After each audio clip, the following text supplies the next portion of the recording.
अस्सलामुअलैकुम दोस्तों, कैसे हैं आप लोग। उम्मीद है खैरियत से होंगे। अल्लाह आपको ऐसे ही हमेशा खुश रखे।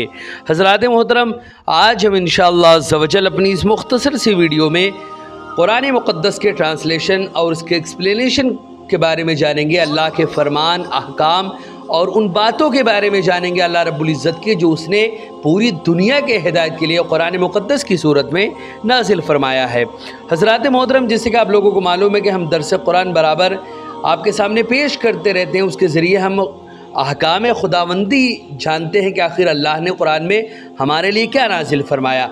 अभी तक तकरीबन 3.5 पारा के करीब कंप्लीट हो चुका है तकरीबन, जिसमें सूरे बकरा अभी तक चल रहा था और आज सूरे बकरा की आखिरी रुकू है। इंशाअल्लाह अज़्ज़ा वजल इसके बाद से हम आले इमरान इसके बाद से शुरू होगा और उसके बाद मुतअद्दिद सूरतें हम पढ़ते हुए तमाम के तमाम सूरतों में अल्लाह के अहकाम को हम जानेंगे। वीडियो पसंद आए तो वीडियो को लाइक करें, शेयर करें और अगर हमारे मोहम्मदी चैनल पर नए आए हों तो इसे ज़रूर सब्सक्राइब करके बेल आइकन को भी ज़रूर दबाएं, ताकि इस तरह की तमाम इन्फॉर्मेटिव वीडियोज़ आप तक ज़रूर पहुँचे। हज़रात मोहतरम, जैसे कि आप लोगों को मालूम है कि हम इसी तरह दावत व तबलीग और दीन के काम को बराबर अंजाम दे रहे हैं। इसी मकसद के पेश नज़र हमने एक मदरसा और एक जामा मस्जिद की बाज़ाब्ता बुनियाद डाली है। आप में से कोई भी अगर हमारे मदरसे या मस्जिद में डोनेट करना चाहे और हमें सपोर्ट करना चाहे तो ज़कात, सदका, फ़ितर, अतिया, हदिया या किसी भी तरह का डोनेशन हमारे मदरसे, मस्जिद या दीनी काम में देना चाहे तो गूगल पे के ज़रिए, पेटीएम के ज़रिए, बैंक अकाउंट के ज़रिए, वेस्टर्न यूनियन के थ्रू, जिसके ज़रिए भी अल्लाह के रास्ते में डोनेट करना चाहे वो डोनेट कर सकता है। इनके नंबर और लिंक इस वीडियो के डिस्क्रिप्शन में है। आप जाएं और खुदा के रास्ते में जो कुछ भी डोनेट करना चाहें आप डोनेट कर सकते हैं। हज़रात मोहतरम, अल्लाह रब्बुल इज़्ज़त ने कुरान मुक़द्दस में इरशाद फरमाया, लिल्लाहि मा फ़िस समावाति व मा फ़िल अर्द व इन तुब्दू मा फ़ी अनफुसिकुम औ तुख़्फ़ूहु युहासिबकुम बिहिल्लाह फ़यग़फ़िरु लिमन यशाअ व युअज़्ज़िबु मन यशाअ वल्लाहु अला कुल्लि शैइन क़दीर। हज़रात मोहतरम, इसमें अल्लाह रब्बुल इज़्ज़त ने फरमाया, जो कुछ आसमानों में और ज़मीनों में है सब अल्लाह का है। यानी जो कुछ हम ये ज़मीन पर देख रहे हैं, आसमानों में देख रहे हैं, ये सब अल्लाह रब्बुल इज़्ज़त का है। वो बातें जो तुम्हारे दिल में हैं, ख्वाह तुम उन्हें ज़ाहिर करो या उन्हें छुपाए रखो, अल्लाह तुमसे उसका हिसाब ले लेगा। फिर जिसे वो चाहेगा बख्श देगा और जिसे चाहेगा अपने अज़ाब में गिरफ़्तार कर देगा, यानी उसे अज़ाब देगा। और अल्लाह हर चाहे पर कामिल कुदरत रखता है, यानी वो जो चाहे वो कर सकता है। इसके आगे अल्लाह रब्बुल इज़्ज़त ने फरमाया, आमनर रसूलु बिमा उन्ज़िला इलैहि मिर रब्बिही वल मुअमिनून कुल्लुन आमन बिल्लाहि व मलाइकतिही व कुतुबिही व रुसुली ला नुफ़र्रिक़ु बैन अहदिम मिर रुसुली व क़ालू समिअना व अतअना ग़ुफ़रानक रब्बना व इलैकल मसीर। वो रसूल सल्लल्लाहु अलैहि वसल्लम उस पर ईमान लाए, यानी वो रसूल सल्लल्लाहु अलैहि वसल्लम उस पर ईमान लाए, यानी उसकी तस्दीक की जो कुछ उन पर उनके रब की तरफ से नाजिल किया गया। और अहले ईमान ने भी सभी दिल से अल्लाह पर और उसके फ़रिश्तों पर और उसके किताबों पर और उसके रसूलों पर ईमान लाए। नीज़ वो कहते हैं, हम उसके पैगंबरों में से किसी के दरमियान भी ईमान लाने में कोई फ़र्क नहीं करते कि हम ईसा पर ईमान लाते हैं, मूसा पर ईमान नहीं लाएंगे, या हम मूसा पर ईमान रखते हैं, ईसा को नहीं मानेंगे। हमारा दीन तो हमें ये सिखाता है कि हज़रत आदम से लेकर हज़रत ईसा तक हमारे नबी को तो मानेंगे ही। हम अपने नबी के साथ साथ हज़रत आदम से लेकर हज़रत ईसा तक जितने भी अंबिया किराम अलैहिमुस्सलाम आए, हम सभी पर ईमान रखते हैं। ये एक मुसलमान का ईमान और एक मुसलमान का अक़ीदा होता है। तो उसी के मुताल्लिक़ अल्लाह ने फरमाया कि किसी के दरमियान भी ईमान लाने में फ़र्क नहीं करते और अल्लाह के हुजूर वो अर्ज़ करते हैं, हमने तेरा हुक्म सुना और अताअत कबूल की। ऐ हमारे रब, हम तेरी बख्शिश के तलबगार हैं और हम सब को तेरी तरफ ही लौटना है। ला युकल्लिफुल्लाहु नफ्सन इल्ला वुसअहा लहा मा कसबत व अलैहा मक्तसबत रब्बना ला तुआखिज़ना इन नसीना औ अख्ताना रब्बना वला तहमिल अलैना इसरन कमा हमल्लहु अलल लज़ीना मिन क़ब्लिना रब्बना वला तुहम्मिलना मा ला ताक़त लना बि वअफ़ु अन्ना वग़फ़िर लना वरहमना अंत मौलाना फंसुरना अलल क़ौमिल काफ़िरीन।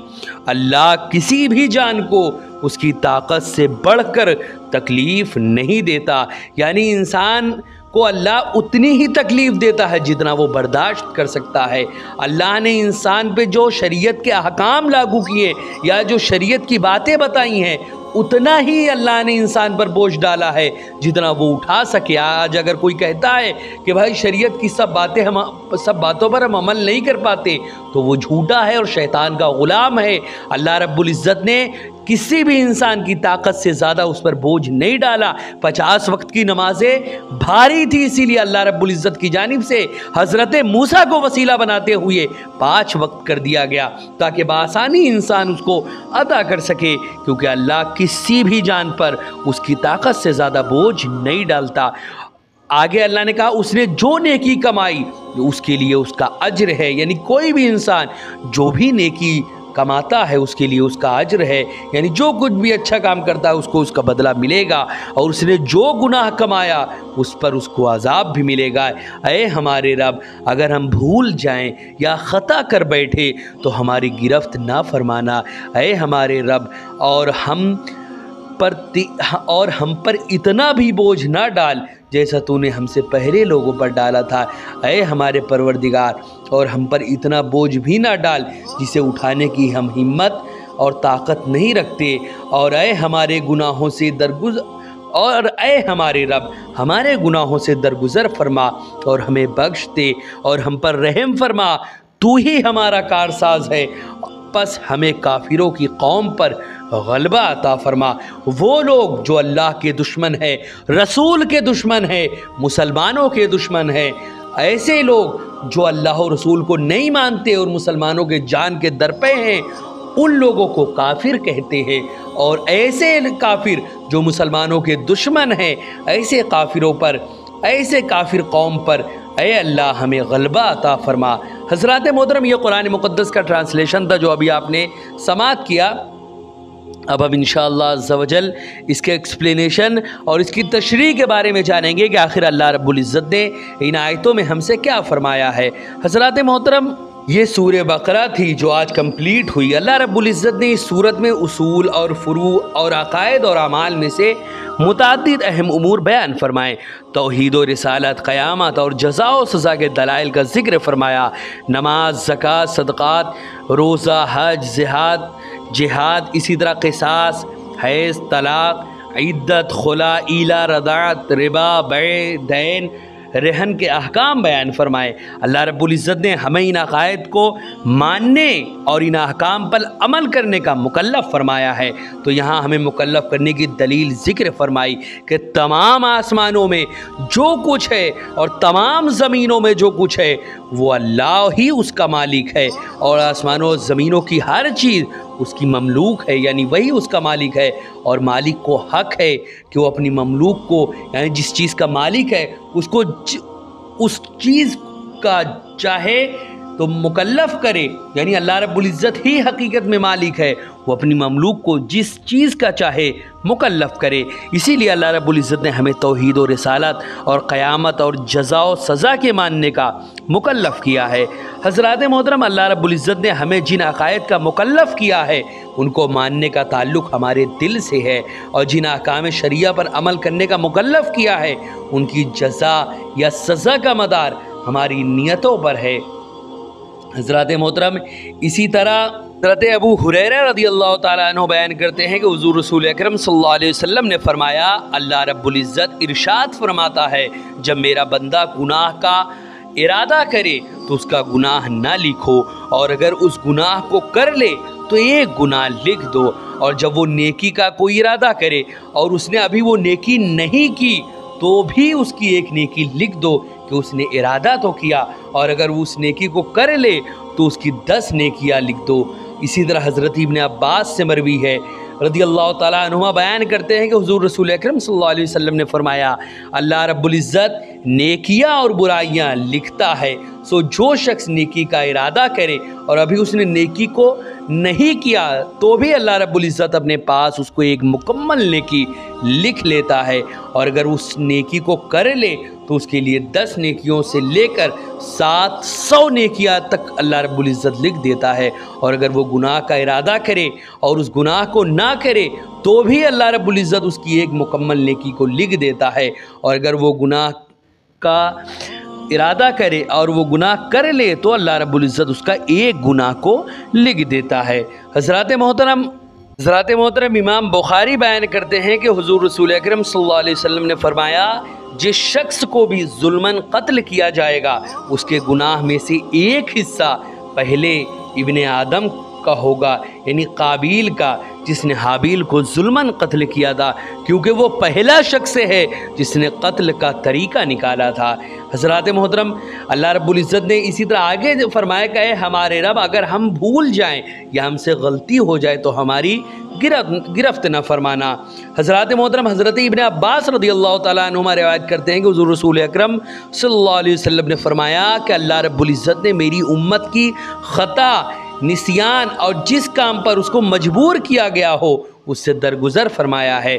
इसी तरह इमाम तबरानी ने इस हदीस को हज़रत सौबान और हज़रत इब्ने उमर और हज़रत उक़बा बिन आमिर रदियल्लाहु ताला अन्हुम से भी रिवायत किया है। और इमाम इब्ने माजा ने इस हदीस को हज़रत अबू ज़र से रिवायत किया है। इसी तरह और भी कई सारी ऐसी रिवायतें हैं जिसमें अल्लाह के रसूल ने ऐसी ऐसी बातें फरमाई कि अगर इंसान उसको सुने तो यकीनन उसके ईमान ताज़ा हो जाएगा। हज़रात मोहतरम, इमाम इब्ने जरीर ने इब्ने जुरैज से रवायत किया कि हमको ऐसे अहकाम का मुकल्लफ़ ना करना, ये जो अल्लाह का फरमान है, ऐ हमारे रब हम पर ऐसा भारी बोझ ना डालना जैसा तूने हमसे पहले लोगों पर डाला। इमाम इब्ने जुरैज ने से रवायत है कि हमको ऐसे अहकाम का मुकल्लफ़ ना करना जिनको हम अदा ना कर सके, जिस तरह हमसे पहले यहूदो नसारा पर सख्त अहकाम का बोझ डाला गया था। वो उन अहकाम पर अमल ना कर सके, फिर उसकी सज़ा में उनको बंदर और सूअर बना दिया गया। हज़रात मोहतरम, इसी तरह इमाम इब्ने अबी शैबा और इमाम अबू दाऊद, इमाम नसई और इमाम इब्ने माजा ने अब्दुर्रहमान बिन हसना से रवायत किया कि हुज़ूर रसूल अकरम सल्लल्लाहु अलैहि वसल्लम ने फरमाया, जब बनी इसराइल के कपड़ों पर पेशाब लग जाता तो उसको कैंची से काट देते थे। यहाँ तक कि एक रिवायत में ये तक आया है कि अगर उनके जिस्म पर कहीं गंदगी लग गई, कोई नापाकी लग गई, तो उसको धुलना नहीं बल्कि उसको खुरुज के साफ़ करने का हुक्म था। इतना सख्ती के साथ बनी इसराइल में हकाम थे। लेकिन अल्लाह रब्बुल इज़्ज़त के प्यारे महबूब की इस उम्मत पर अल्लाह ने कितना एहसान फरमाया, उनके लिए बहुत सारी आसानियाँ अल्लाह रब्बुल इज़्ज़त ने नाजिल फरमाई हैं। इमाम इब्ने अबी हातिम ने रवायत किया कि बनी इसराइल में जब कोई शख्स कोई गुनाह करता तो उससे कहा जाता कि तुम्हारी तौबा ये है कि तुम अपने आप को कत्ल कर दो, सो वो कत्ल करता। इस उम्मत से ऐसे सख्त अहकाम को उठा लिया गया था। हज़रात मोहतरम, इसी तरह साबिक़ा उम्मतों पर बहुत सख्त और दुश्वार अहकाम थे। उन पर 50 नमाज़ें फ़र्ज़ थी, ज़कात में चौथाई माल को अदा करना फ़र्ज़ था, नजिस कपड़ा काटे बग़ैर पाक नहीं होता था, माल गनीमत हलाल नहीं था, मस्जिद के सिवा किसी और जगह नमाज नहीं पढ़ सकते थे, तयम्मुम की सहूलत नहीं थी, कुर्बानी को खाने की इजाज़त नहीं थी, ऊँट का गोश्त हराम था, चर्बी हराम थी, हफ्ता के दिन यानी सैटरडे वाले दिन शिकार की इजाज़त नहीं थी कि मछली का उस दिन शिकार नहीं कर सकते। कोई गुनाह करते तो फ़ौरन दुनिया में उसकी सज़ा उनको मिल जाती थी। क़िसास में कत्ल करना उन पर लाजिम था। शिर्क की तौबा कत्ल करना थी। जिस अज़्व से गुनाह होता था उसको काट दिया जाता था। दियत की सहूलियत नहीं थी उनके में। बाज़ गुनाहों की सज़ा में उनकी सूरतों को मस्क करके बंदर और सूअर तक बना दिया जाता था। ऐसे ऐसे मामलात थे बनी इसराइल में। लेकिन कुर्बान जाओ उस मोहम्मद अरबी पर, उन्होंने अपनी उम्मत के लिए रो रो कर दुआएं मांगी। उनके उम्मत पर अल्लाह रब्बुल इज़्ज़त ने इतना एहसान फरमाया, उनके लिए बहुत सारी आसानियाँ फरमाई, ऐसे ऐसी आसानियाँ फरमाई कि जो आसानियाँ पहले के नबियों की उम्मतों पर नहीं थी वो हमारे नबी की उम्मतों पर फरमाई। कितना आसानियाँ फरमाई कि जहाँ चाहो तुम नमाज़ पढ़ सकते हो, और अगर कहीं गंदगी लग जाए कपड़े में या बदन में तो उसको काटने या खुरचने की ज़रूरत नहीं, बस उसको धुल लो, पाक साफ़ हो जाएगा। कितनी आसानियाँ फरमाई। 50 वक्त की नहीं, सिर्फ 5 वक्त की नमाजें हैं, वो भी हमसे अदा नहीं होती। कितने ज़्यादा हम गाफिल होते जा रहे हैं। हज़रात मोहतरम, ये कुरान मुक़द्दस का ट्रांसलेशन था, उसका एक्सप्लेनेशन था जो अभी आपने समाअत किया। इंशाअल्लाह अज़्ज़ा वजल अब हम नेक्स्ट एपिसोड में, ये तो सूरह बकरा अब कंप्लीट हो गया, इंशाअल्लाह अज़्ज़ा वजल हम नेक्स्ट एपिसोड से आले इमरान की शुरुआत करेंगे, जिसमें हम अल्लाह रब्बुल इज़्ज़त के बहुत सारे अहकाम के बारे में जानेंगे, बहुत सारे फरमान के बारे में जानेंगे और खुदा की उन तमाम बातों के बारे में जानेंगे जो अल्लाह ने हम सभी की हिदायत के लिए नाजिल फरमाया है। हज़रात मोहतरम, वीडियो पसंद आई हो तो वीडियो को लाइक करें, शेयर करें, और अगर हमारे मोहम्मदी चैनल पर नए आए हो तो इसे ज़रूर सब्सक्राइब करके बेल आइकन को भी ज़रूर दबाएं, ताकि इस तरह की तमाम इन्फॉर्मेटिव वीडियोज़ आप तक ज़रूर पहुँचे, और हमारी तमाम की तमाम वीडियोज़ हर एक तक शेयर करें, ताकि सवाब जारिया की सूरत में क़यामत तक आपको इसका सवाब मिले। अस्सलामु अलैकुम।